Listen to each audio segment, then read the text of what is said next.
নবী যে শেষ নবী স্বয়ং আল্লাহ প্রমাণ দিয়েছেন। কি বলে, কে দিয়েছেন?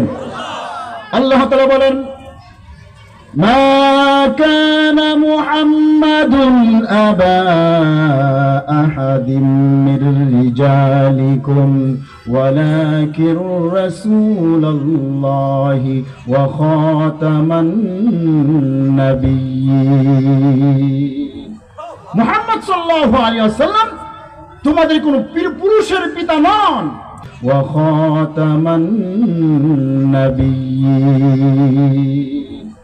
মুহাম্মদ সাল্লাল্লাহু আলাইহি ওয়াসাল্লাম তোমাদের কোন পুরুষের পিতা নন, তিনি একজন আল্লাহর রাসূল এবং শেষ নবী, যার পরে কোন নবী আসবে না, যার উপর আল্লাহ তাআলা নবুয়তের সিল লাগিয়ে দিয়েছেন। সুবহানাল্লাহ বলেন। সেই বিশ্বনবী সাল্লাল্লাহু আলাইহি ওয়াসাল্লাম দুনিয়াতে আগমন করলেন। 40টি বছর নবীজি মক্কাতে তিনি অতিবাহিত করলেন। 40 বছর ভিতরে নবীজি এমন জীবন যাপন করলেন, মক্কার কাফের নাস্তিক মুরতাদরা পর্যন্ত আল্লাহ নবীজিকে এত মহব্বত করত, ভালোবাসত। নবীজির প্রতি তাদের এত মহব্বত ভালোবাসা সৃষ্টি হয়ে গেছে। মক্কার কাফেররা তারা নিজেদেরকে বিশ্বাস করে না, নেতা কর্মীদেরকে বিশ্বাস করে না, কর্মীরা নেতাদেরকে বিশ্বাস করে না। ঠিক কিনা বলেন? বর্তমানে আমাদের বাংলাদেশ অবস্থা এরকম, ঠিক কিনা বলেন? ঠিক কিনা আমার ভাইরা? পৃথিবী ইতিহাস সাক্ষী হয়ে থাকবে, এই পৃথিবীর জমিনে যারা স্বৈরাচারী করেছে, আল্লাহ এবং রাসূলের বিরুদ্ধাচরণ করেছে, উলামায়ে কেরামকে অযথাভাবে জুলুম নির্যাতন করেছে, তারা চিরদিন ক্ষমতা থাকতে পারে না, পারবে না। ঠিক কিনা বলেন? ইতিহাস সাক্ষী, ইতিহাস সাক্ষী হয়ে আছে। আজকে তোমরা যাদেরকে, যে সমস্ত উলামায়ে কেরামকে নিরহভাবে অন্যায়হীন ভাবে জেলে আবদ্ধ করে তাদের চরিত্রকে জাতির সামনে কলঙ্কিত করতে চেয়েছিলে, আজকে তোমরা 10 দেশ ত্যাগ করে দেশান্তরিত হয়েছ, আর এই উলামায়ে কেরামই দেশে আছে। মানুষ তাদেরকে মাথার উপর রেখে তাদেরকে সন্তানমুক্তি করতেছে। ঠিক বলে কেন? তার কারণটা কি? কারণ একটাই, উলামায়ে কেরামের সিনাতে আল্লাহর কোরআন আছে। সুবহানাল্লাহ। কোরআনটা কার বাণী? কার কথা? আল্লাহর কথা। আল্লাহ যেমন মহান, আল্লাহর কোরআন মহান। আল্লাহর কোরআন যেই সিনায় থাকবে, ওই সিনাইটা আল্লাহ তাআলা বিশ্ববাসীর সামনে আল্লাহ তাআলা উন্মুক্ত করে দিবেন। সবচেয়ে মর্যাদার ব্যক্তি আল্লাহ তাকে বানিয়ে দিবেন। কোরআন মানুষকে সঠিক পথে সন্ধান দেয়। কোরআন মানুষকে সঠিক পথে সন্ধান দেয়। নবীজি 40 বছর জিন্দেগিতে নবীজির কোনো দুশমন ছিল না, নবীজির শত্রু ছিল না। কিন্তু যে মাত্র নবীজি ঘোষণা করলেন, ইয়া আইয়ুহান নাস কুলু লা ইলাহা ইল্লাল্লাহ তুফলিহুন, তোমরা ঘোষণা করো মূর্তি পূজা করা যাবে না, মাছের সামনে মাথা নত করা যাবে না, গাছের সামনে মাথা নত করা যাবে না, চন্দ্র সূর্য তারকাজি মানুষের সামনে কারো ইবাদত করার যোগ্যতা রাখে না, একমাত্র আল্লাহর ইবাদত করো, কামিয়াব হয়ে যাবে। মানুষ তখন মক্কার জমিনে তার দুশমন হয়েছে। তোমার ঠিক কিনা? উলামায়ে কেরাম যখন বাংলার জমিনে স্বৈরাচারী শাসকদের বিরুদ্ধে যখন তারা চুপ ছিল, তখন তাদের কোনো শত্রু ছিল না। যখনই তারা কোরআনের বিরুদ্ধে, রাসূলের বিরুদ্ধে, কোরআন এবং হাদিসের বিরুদ্ধে, ধর্মের বিরুদ্ধে কার্যকলাপ শুরু করে দিয়েছে, আর উলামায়ে কেরাম যখন তার প্রতিবাদ শুরু করে দিয়েছে, তখনই তাদের দুশমন হয়ে গেছে। কথা ঠিক কিনা? কারণ উলামায়ে কেরাম জানে তারা হচ্ছে পৃথিবীর জমিনে আল্লাহ তাআলার প্রতিনিধি বান্দা তারা। সুবহানাল্লাহ বলে। নবী পৃথিবীতে আসবে, নবীর প্রতিনিধিত্ব দায়িত্ব পালন করে উলামায়ে কেরাম। নবীর দায়িত্ব ছিল জাতিকে জাহান্নাম থেকে জান্নাতের পথ দেখানো। উলামায়ে কেরামের দায়িত্ব জাতিকে জাহান্নাম থেকে জান্নাতের পথ দেখানো। আপনি মানেন আর না মানেন আপনার ব্যক্তিগত কথা। ঠিক কিনা? আপনি খুশি হন বা বেজার হন, এটা আমাদের দেখার বিষয় নয়। কারণ আমরা কোরআনের জ্ঞান আল্লাহ আমাদেরকে দিয়েছেন, এই জ্ঞানের তাকাদা হচ্ছে, এই জ্ঞানের পাওয়ার হচ্ছে আপনাদেরকে সঠিক কথা বলে দেওয়া। নতুবা কিয়ামতের মাঠে আল্লাহ তাআলা উলামায়ে কেরাম কেন চুপ ছিল? আর সুকুতুল হক্কি কাখরাসি শয়তান, সত্য কথা বলার থেকে যে জবানকে চুপ রাখবে সে হচ্ছে বোবা শয়তান। উলামায়ে কেরাম তা চিন্তা করে দেখলো, বোবা শয়তান হচ্ছে দুনিয়ার জালেমে জিন্দাখানায় দেখে নিজের জীবনকে তছনছ করে দেওয়া হচ্ছে বড় উত্তম। ঠিক করে বলে। নবীজির কোনো দুশমন ছিল না। যেই মাত্র নবীজি ঘোষণা করলেন ইয়া আইয়ুহান নাস কুলু লা ইলাহা ইল্লাল্লাহ তুফলিহুন। ও জগৎবাসী ঘোষণা দাও একমাত্র আল্লাহর ইবাদত করতে হবে, গোলামি করতে হবে।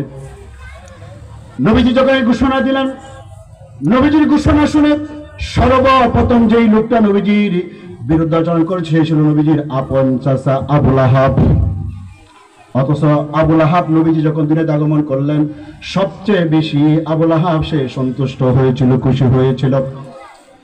আমার বন্ধুরা, আমার ভাইরা, সিরাতে মুস্তাফা আল্লামা ইদ্রিস কান্দালবী রাহমাতুল্লাহ আলাইহি তিনি উল্লেখ করেন, আল্লাহ নবীজি যখন দুনিয়াতে যখন আগমন করলেন আবু লাহাবের একজন দাসী ছিল, নাম ছিল তার সুয়াইবা। সেই সুয়াইবা যখন তার মনিব আবু লাহাবকে সংবাদ দেয়, মনিব হে, আপনার দুনিয়ার জমিনে আপনার মৃত ভাই আব্দুল্লাহর সন্তান জন্মগ্রহণ করেছে। আবু লাহাব এত আনন্দিত হলো, এতই সে খুশি হলো, সিরাতে কিতাবে লিখে আবু লাহাব তখন সুয়াইবাকে বলতেছিল, সুয়াইবা তুমি তো আমাকে এমন একটা সংবাদ দিলে যে সংবাদের অপেক্ষা আমি ছিলাম। ও সুয়াইবা, আমার ভাই দুনিয়াতে নাই, আমার ভাইয়ের বাড়িতে বিটাতে, আমার ভাইয়ের বিটাতে এখন আগুন জ্বলবে, ঠিক কিনা বলেন? আমার ভাইয়ের বিটাতে আগুন জ্বলবে, কারণ ভাইয়ের নাম এখন নিবে, ভাইয়ের ছেলে হয়েছে। ও সুয়াইবা, আমি তোমাকে কিভাবে তোমাকে পুরস্কৃত করতে পারি? যাও রে সুয়াইবা যাও, তুমি আমার বাতিজার সংবাদ দেওয়ার কারণে আমি তোমাকে গোলামিয়তে জিনজিল থেকে আমি তোমাকে মুক্ত করে দিলাম। এত আনন্দিত হয়েছিল আবু লাহাব নবীজির জন্মের আগমনে। কিন্তু ওই নবীজি যখন ধর্মের কথা যখন বললেন সর্বপ্রথম ওই তার চাচা বিরুদ্ধাচরণ করেছে। নবীজিকে আল্লাহ তাআলা ঘোষণা করে দিলেন, উতলু মা উহিয়া ইলাইকা মিনাল কিতাবি ওয়া আকিমিস সালাহ ইন্নাস সালাতা তানহা আনিল ফাহশাই ওয়াল মুনকার। উতলু মা উহিয়া ইলাইকা মিনাল কিতাব, হে নবী, আমি আপনার কাছে যে কিতাব অবতীর্ণ করেছি সেই কিতাব আপনি মানুষের সামনে পাঠ করতে থাকেন, মানুষ দিয়ে শোনাইতে থাকেন, আর আপনি নামাজ কায়েম করেন। নিশ্চয় নামাজ মানুষকে অশালীন শরীয়ত গর্হিত কাজ থেকে মানুষকে নামাজ বাধা দেয়। এই আয়াতের ব্যাখ্যায় তাফসীরে কিতাবে মুফাসসির কেরাম বলেন, আল্লাহ নবীজি সাল্লাল্লাহু আলাইহি ওয়াসাল্লাম নবুয়তের 3 বছর পর্যন্ত তিনি প্রকাশ্যে মানুষকে দাওয়াত দেন নাই, মানুষকে দাওয়াত দিতে পারেন নাই, কারণ তখন সেই পরিবেশ তখন মক্কার জমিনে ছিল না। আল্লাহর পয়গম্বর মানুষদেরকে শুধু কোরআন তেলাওয়াত করতেন না, মানুষকে শুনাইতেন। সুবহানাল্লাহ। কোরআন তেলাওয়াতের মাধ্যমে মানুষ শুনে শুনে অন্তর তাদের নরম হয়ে যেত, মনের অজান্তে কালিমা পড়ে ইসলামে তারা প্রবেশ করত। কারণ বান্দা যখন কোরআন তেলাওয়াত শুনে মানুষের পাথরের মতো অন্তর নরম করে দেয়। কে নরম করে দেয়? আল্লাহ। কে? সুতরাং কোরআন যত ভালো, যত তেলাওয়াত করবে ততই আমাদের মধুর লাগে। এই যে আমাদের সামনে রমজান মাস আসতেছে, এমন মসজিদ আছে খতমে তারাবি হয়, আল্লাহু আকবার, হাবেশ সজন কোরআন তেলাওয়াত করে মনে হয় যেন সারা রাত তেলাওয়াত করো, সারা রাত আল্লাহর কোরআন আমরা শুনতে থাকি, ঠিক কি না? এটা হলো কোরআনের মুজিজা, এটা হলো কোরআনের মুজিজা। সুতরাং আল্লাহর পয়গম্বর কোরআন তেলাওয়াত করে মক্কার কাফেররা আবু জাহেল, আবু লাহাব, আবু সুফিয়ান, উতবা, শাইবা সারাদিন নবীর বিরুদ্ধাচরণ করে, নবীর বিরুদ্ধে ষড়যন্ত্র করে। রাতটা যখন গভীর হয় ওই সমস্ত বড় বড় নেতারা আল্লাহ নবীজির বাড়ির চতুর্দিকে দাঁড়াইয়া আল্লাহ নবীজির জবান থেকে কোরআন তেলাওয়াত শুনে। তাফসীরে কিতাবে লিখি আল্লাহর পয়গম্বর সাল্লাল্লাহু আলাইহি ওয়াসাল্লাম রাত্র যত গভীর হতো নবীজির কোরআন তেলাওয়াত তত বেড়ে যেত। সুবহানাল্লাহ। আর আজকে আমাদের অবস্থা হচ্ছে, রাত্র যত গভীর হয় মোবাইলের প্রতি আমাদের আসক্ত বেশি হয়, ঠিক কিনা বলেন? আর ঠিক কিনা? রাত্র যত গভীর হয় মোবাইলের প্রতি মহব্বত, ভালোবাসা বৃদ্ধি পায়। অথচ আমার ভাইরা, তখনকার যুগের নাস্তিক মুরতাদরা কাফেররা পর্যন্ত নবীজির কোরআন তারা শুনতো, তারা ইচ্ছা করলে গান বাজনা করতে পারতো কিনা বলেন? করতে পারতো কিনা? কিন্তু তারা গান বাজনা না করে নবীজির কোরআন তারা শুনে। আজ আমাদের জমিনে কিছু নব নাস্তিক মোর্তার জন্ম নিচ্ছে, তারা বলতেছে আমাদের বাংলার ঐতিহ্য আমরা হারিয়ে ফেলেছি। নাউজুবিল্লাহ বলেন না। তো বাংলার ঐতিহ্য কি? বাংলার ঐতিহ্য হচ্ছে গ্রামগঞ্জে গান বাজনা হবে, এটা নাকি বাংলার ঐতিহ্য। নাউজুবিল্লাহ না। নব্য নাস্তিক মোর্তাদরা বাংলার জমিনে মাদকা দিয়ে উঠছে, তাদেরকে জানা রাখা দরকার বাংলার জমিনে কোন ইসলামিক কার্যকলাপ তাওহীদি জনতা দিবে না, মেনে নিবে না। ঠিক না বলে? কাদের কি খুশি করতে চাইতেছ? এই সমস্ত কথা বলে কাদের মন জয় রক্ষা করতে চাইতেছ? জেনে রাখা দরকার জমিন কার? কার জমিন? আল্লাহর জমিনে আল্লাহর কোরআনের কথাই চলবে। কোন বেদরবিদের অনুষ্ঠান বাংলার জমিনে তাওহীদি জনতা হতে দিবে না। ঠিক না বলে? সময় আছে, সোজা হয়ে যাও। ঠিক কিনা বলেন? এই দিন দিন নয়, আরো দিন, এই দিন নিয়ে যাবে, আগে সোজা হয়ে যাও। সাপের মতন হয়েও না। যে সাপের মতন হও, মরার ফলে সোজা লেগে লাভ হইতো না। সাপ আর ব্যাঙে দুস্থ, জানেননি ঘটনা আপনারা? সাপ আর ব্যাঙে ফেলছে দুস্থ। সাপের কাজ কি সোজা হয়ে চলা না বাঁকা হয়ে চলা? কতক্ষণ গেলে সাপের কাজ হচ্ছে বাঁকা হয়ে চলা। ব্যাঙে দুস্থ, তোমার তো ফুসফুস ভাল লাগে না কেন? আপনি মানুষ দেখলে কি ফুস ফুস করেন। ঠিক কিনা বলেন? দুস্থ সোজা হয়ে যায়। কি হয়ে যায়? সোজা হয়ে যান। ব্যাঙে উপদেশ দেয় কারে? কারে? সাপের উপদেশ দিচ্ছে দুস্থ সোজা হইয়া। কিন্তু কার কথা খেয়ে মানে কথা কন্যা গেলি আমাদের গ্রামের ভাষাকে বলে খামারের দোকানে ওয়াজ করলে কোন লাভ হইব? খামার চিনেননি?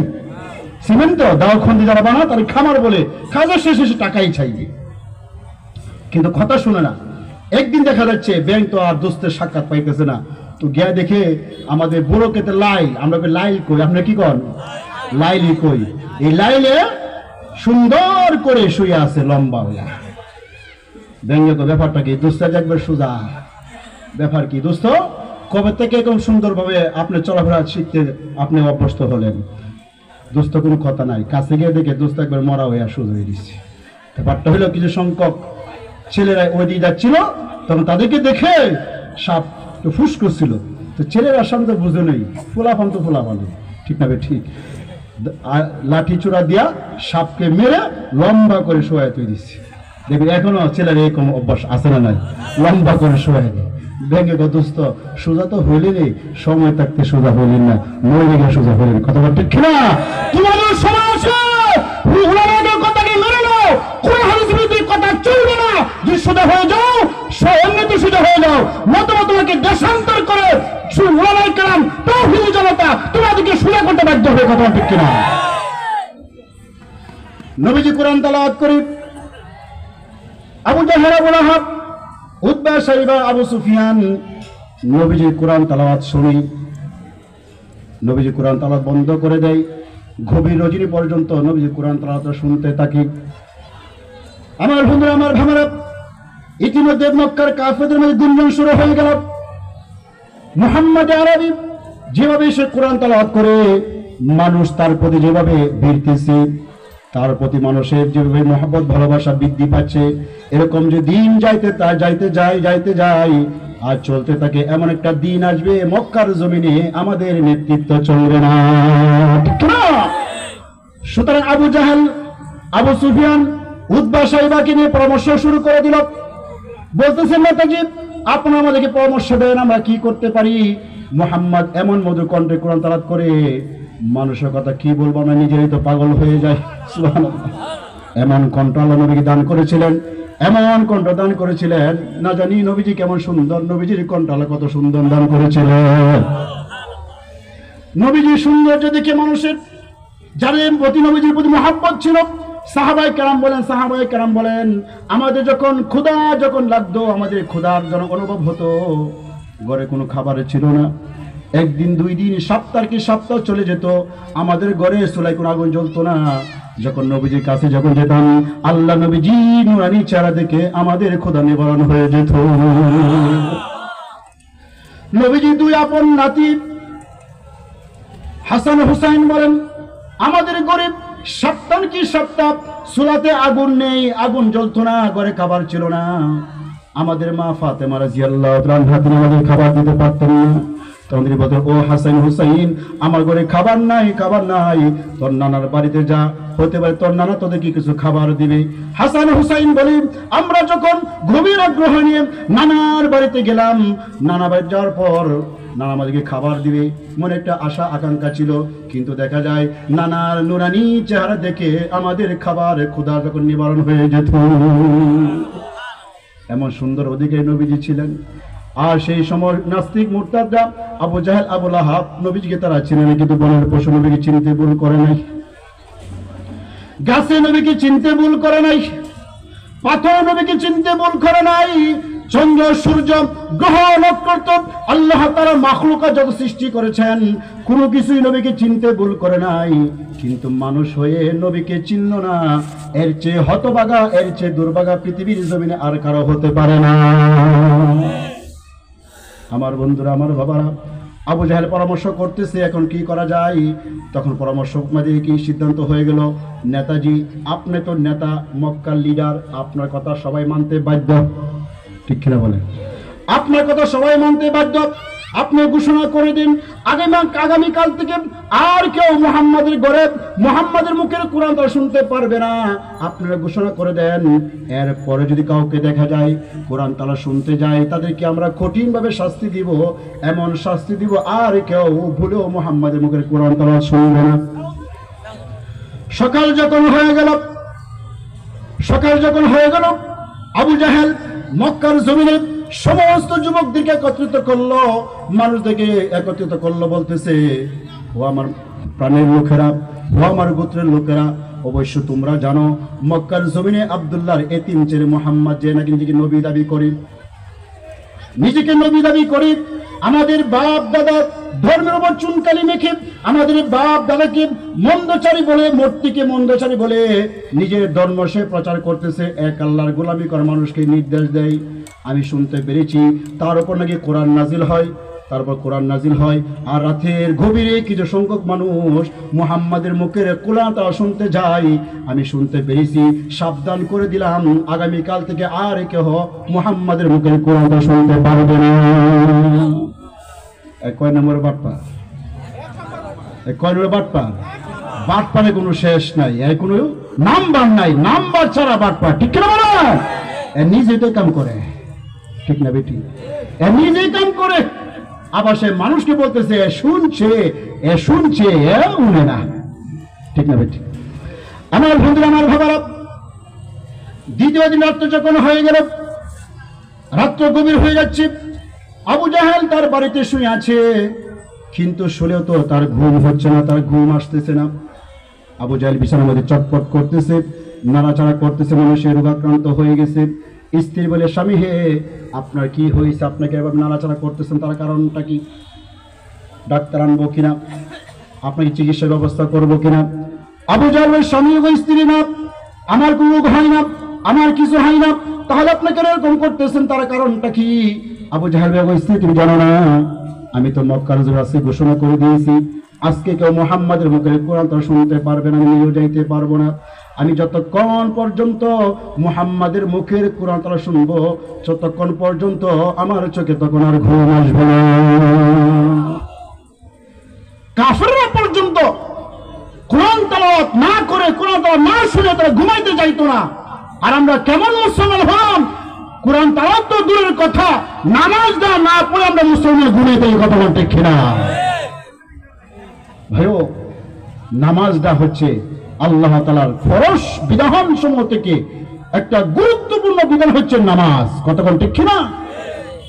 এই নামাজের মাধ্যমেই বান্দা আল্লাহর এত নিকটে, এত কাছে চলে যায়, আর অন্য কোন ইবাদতের মাধ্যমে বান্দা এত আল্লাহর কাছে যাইতে পারে না। সুবহানাল্লাহ। সময় হয় সামনে ইনশাআল্লাহ বলব। সুতরাং যেহেতু আমি ঘোষণা করে দিয়েছি আজ কেহ মুহাম্মাদের মুখের কোরআন তারা শুনতে পারবে না, আমি নিজেও যাইতে পারবো না, তাহলে আমি একটু চলে যাই, গোপনে গোপনে মুহাম্মাদের মুখের কোরআন তারা শুনে আসি, যেহেতু আজকে কেউ যাবে না। আবু জাহেল চলে গেল, সুবহানাল্লাহ। আবু জাহেল চলে গেল। আবু সুফিয়ান বলতেছে, যেহেতু আজকে নেতারা ঘোষণা করেছে আজকে তো কেউ যাবে না, আমি চলে যাই। আবু সুফিয়ান চলে গেল। উতবা সাহেব বলতেছি যেহেতু নেতা ঘোষণা করেছি আজকে কেউ আসবে না, তারাও চলে গেল। এভাবে বলতে বলতে বড় বড় নেতারা সকলেই নবীজির বাড়ির চতুর্দিকে দাঁড়াইয়া আল্লাহ নবীর কোরআন তালাওয়াত শুনতে থাকে। আমার বন্ধুরা, আমার বাবারা, নবীজি কোরআন তালাওয়াত বন্ধ করে দিলেন। আবু জাহেল দেখে আগে আগে কে হাঁটে যাচ্ছে, ডাক দেখে তুমি কে, তুমি এত গভীর রজনীতি কোথায় থেকে আসলে? আবু সুফিয়ান ডাক দিয়ে বলে আমি আবু সুফিয়ান। আপনি কে? আমি তোর নেতা আবু জাহেল। ইতিমধ্যে উতবা সাহেবরা উপস্থিত হয়ে গেছে। সকলে তো একই পাপে নাকি একই কাজই করে আসছে, কথা ঠিক কিনা? তাদের ধর্ম যেটা পাপ করে আসছে, নাউজুবিল্লাহ। সুতরাং সকলে একই অপরাধী অপরাধী। আবু লাহাব বলে, আবু জাহেল বলে, ও আবু সুফিয়ান, আপনি হচ্ছে সম্ভ্রান্ত মানুষ, আপনি একজন ভদ্র মানুষ, নম্র তবিয়তের মানুষ, বলেন তো আপনি কোথায় গিয়েছিলেন? সত্য কথা বলেন। আবু সুফিয়ান বলেন, নেতাজি আমি পরে বলবো, আগে আপনি বলেন, আপনি নেতা মানুষ, আপনি আগে বলেন। আবু জাহেল বলে, আবু সুফিয়ান সত্য কথা গোপন রাখা যায় না, আমি তো মুহাম্মাদের মুখের কোরআন তালাওয়াত আমি শুনে এসেছি। এবারে বলেন তো আপনি কোথায় গিয়েছিলেন? আবু সুফিয়ান বলেন, নেতাজি সত্য কথা গোপন রাখা যায় না, আপনি যে কাজটা করে এসেছেন আমিও সেই কাজটা করে এসেছি। উতবা সাহেব বলে, নেতাদ্বয় আপনারা যে কাজ করেছেন আমরাও তো সেই কাজে করে এসেছি, ব্যাপারটা কি? এখন আবু জাহেল বলতে লাগলো, এখন আমরা নেতা মানুষ, নেতৃত্ব দেই, এখন আমাদের কথা কাজে মিল না থাকে, মক্কার যুবকরা শুনতে পারলে তারা কালিমা পড়ে মুসলমান হয়ে যাবে, ঠিক কিনা বলেন? ঠিক কিনা? আমাদের দেশের নেতারা এরকম কিছু বার্তা বলে যাদের কাজে আর কর্মে কোনো ঠিক নাই। নির্বাচন আসলে আমাদের এলাকার কথা বলতেছি, গ্রামের কথা বলতেছি, চেয়ারম্যান সাহেব দেখবেন বাবারি বাবারি রাত্রে রাতে ঘুম নাই, নামাজেরও অভাব নাই। নামাজের সময় হয়েছে, পুজো আছে কি না আছে, আল্লাহ আকবার, যা আছে কপালে হয়ে যান, ঠিক কিনা বলে? নামাজ, নির্বাচন গেল, ইলেকশন জয়যুক্ত হলো, এখন আর সাহেবের কোনো খবর নাই, ঠিক কিনা? নির্বাচন আগে সে বড় বড় কথা বলে, মঞ্চে দাঁড়ায় সে অনেক ওয়াদা করে যে আমি যে এই নির্বাচনে জয়যুক্ত হতে পারি এলাকার কোনো রাস্তাঘাট আর কাঁচা রাখবো না, বিধবাদের পিছনে দাঁড়াইবো, এতিমদের পিছনে দাঁড়াইবো, কালপাট কাল ব্রিজ যা আছে সব কিছু উন্নয়নমূলক কাজ সব করে দিব। আরেকজন কর্মী কইতেছে, স্যার এতগুলো ওয়াদা করতেছেন সবকিছু কি করবে? একবারে এটা হচ্ছে নির্বাচনের ওয়াদা। দেখি ওয়াদা, এটা হয়েছে নির্বাচনের ওয়াদা, সবকিছু পুরো করতে। এর প্রথমে মতলব কারা, ঠিক কিনা বলেন? এত প্রথমে উদ্দেশ্য কারা? যে লোকটা প্রথমেই গলত সে বাকি জীবনটি ভুল করবো না সঠিক করবো। এর প্রথম উদ্দেশ্য কারা? প্রথম মানুষকে ধোঁকা দিচ্ছে, নির্বাচন চলে গেল কিছুই সে নিতে পারেনি। এমনকি আপনার প্রয়োজনে চেয়ারম্যান সাহেব বাড়িতে গেলেন, এটা আপনার নিজস্ব প্রয়োজনে, যেই সময় চেয়ারম্যান একটা সময় আপনার দুয়ারে দুয়ারে ঘুরছে, একটা ভোটের জন্য আপনাকে 10 বার সালাম দিয়েছে, মুসাফাহা করেছে, আপনি খোঁজ খবর নিয়েছে, এখন আপনার প্রয়োজন, তার বাড়িতে গেলেন, সালাম দিলেন, সংবাদ পাঠালেন, বললেন স্যার কি বাড়িতে আছে? স্যারের ছোট একটা বাচ্চা ছিল, বলে গিয়ে বলো আব্বা বাড়িতে নাই। ছোট বাচ্চা তো কোনো কিছু বোঝে না, সে এসে বলতেছে আব্বা বলছে আব্বা বাড়িতে নাই। বুঝিনি কথাটা? কত নম্বরে বাদ পার হয়ে গেছে, মানুষের চরিত্র সব নষ্ট হয়ে গেছে। এই চরিত্র পরিবর্তনের জন্য কোরআন ছাড়া বিকল্প কোনো রাস্তা নেই, কথা ঠিক কিনা? কোরআন মানুষকে শিক্ষা দেয়, কোরআন মানুষকে সঠিক পথে সন্ধান দেয়। এই কোরআন যার সিনায় আছে, ওই সিনায় কোনোদিন মানুষকে ধোঁকা দিতে পারে না, ওই সিনায় কোনোদিন মানুষকে বেহতে রাস্তা দেখাতে পারে না, ওই শব্দী মানুষকে জান্নাতের পথে পথে দেয়, ঠিক কিনা? আচ্ছা, আলহামদুলিল্লাহ, সবাই আলহামদুলিল্লাহ, একটা আসতে পারেন আলহামদুলিল্লাহ। তাকবীর, আল্লাহু আকবার, তাকবীর, আল্লাহু আকবার। প্রধান অতিথির আগমন, শুভেচ্ছা স্বাগতম। একটা আওয়াজ দেওয়া যায় না? প্রধান অতিথির আগমন, শুভেচ্ছা স্বাগতম। তাকবীর, আল্লাহু আকবার। মুহতারাম হাজিরিন, আমি আমার আলোচনা শেষ করে দিচ্ছি। সর্বশেষ কথা হলো, আমি আপনাদের সম্মুখে যেহেতু আমি অসমাপ্ত আলোচনাকে শেষ করলাম, হুজুর এসে গেছেন, মুরব্বী মানুষ তাকে কষ্ট দেওয়া যাবে না। আমি যে হাদিসটুকু পেশ করেছি, হাদিসে রাসূল সাল্লাল্লাহু আলাইহি ওয়াসাল্লাম বলেন, খায়রুকুম মান তাআল্লামাল কুরআনা ওয়া আল্লামা, তোমাদের মাঝে সর্বোত্তম ওই ব্যক্তি যারা কোরআন শিখে, যারা কোরআনকে শিক্ষা দেয়। সুবহানাল্লাহ। প্রধানমন্ত্রী আমিন যুগে যুগে মানুষ পাঠিয়েছেন দুনিয়াতে, মানুষ সৃষ্টি করেছেন একমাত্র কার জন্য? কার জন্য? মানুষ এবং জিন জাতিকে আল্লাহ তাআলা সৃষ্টি করছে একমাত্র আল্লাহ তাআলার ইবাদত গোলামি করার জন্য, অন্য কারো গোলামি করার জন্য। কিন্তু এরপরে আমাদের সমাজে কিছু সংখ্যক মানুষ দেখা যায় গাইরুল্লাহর ইবাদত আছে না নাই? মাজারের সামনে মাথা নত করে মাজারের মান্নত, গাজারের মান্নত, বাজারের মান্নত আছে না নাই? কথা বলেন। তারাও নিজেদেরকে ইমানদার বলে দাবি করে, অথচ সে শিরিক করতেছে, সরাসরি শিরিক করতেছে, সরাসরি মাজারে গিয়ে সেজদা দিতেছে, ফিরে দরবারে সেজদা দিতেছে। মুসলমান আছে? সে মুসলমান আছে? সেজদা দেওয়ার পাওয়ার মালিক কে? কে? একমাত্র আল্লাহ সেজদা পাওয়ার মালিক। পৃথিবীর কারো সামনে সেজদা দেওয়া যাবে? যেই সেজদা দিল আর যে সেজদা নিল, সেজদা দিয়ে সেজদা নিয়ে যদি খুশি হয় ইমান শেষ। ঠিক না বলেন? সেজদা দিতে একমাত্র আল্লাহকে। কাকে? তো ওই মানুষকে যুগে যুগে মানুষ যখন বিভ্রান্ত হয়ে যাচ্ছিল, গুমরাহ হয়ে যাচ্ছিল, আল্লাহকে বাদে গায়রুল্লাহর ইবাদত করা শুরু করে দিল, মূর্তির সামনে মাথা নত করতে লাগলো, আগুনের সামনে, গাছের সামনে, চন্দ্র সূর্য তারকার জন্য ইবাদত করতে লাগলো, তখন আল্লাহ তাআলা ওই সমস্ত মানুষদেরকে আল্লাহমুখী করার জন্য আল্লাহ তাআলা যুগে যুগে নবী প্রেরণ করেছেন। ঠিক কিনা বলেন? তারই ধারাবাহিকতা সর্বশেষ যিনি দুনিয়াতে আগমন করেছেন, যাকে আল্লাহ তাআলা দুনিয়াতে প্রেরণ করেছেন, সাইয়্যিদুল মুরসালিন আশরাফুল আম্বিয়া জনাবে মুহাম্মদ রাসূলুল্লাহ সাল্লাল্লাহু আলাইহি ওয়াসাল্লাম আল্লাহ দুনিয়াতে পাঠিয়েছেন। ঠিক কিনা বলেন? নাকি নবীর পরে কোন নবী আছে? আস্তে কোন আছে? নবীর পরে নবী নাই, নবীর পরে নবী নাই, সংসদে আমরা আইন চাই। ঠিক কিনা বলেন? নবীর পরে নবী আছে, যে মানবে বা যারা বিশ্বাস করবে, সমর্থন করবে, তারাও কাফের, তারাও কাফের। ঠিক কিনা বলেন? কোনো দলিল নাই, দলিল ছাড়া কাফের। কারণ আল্লাহ তাআলা শেষ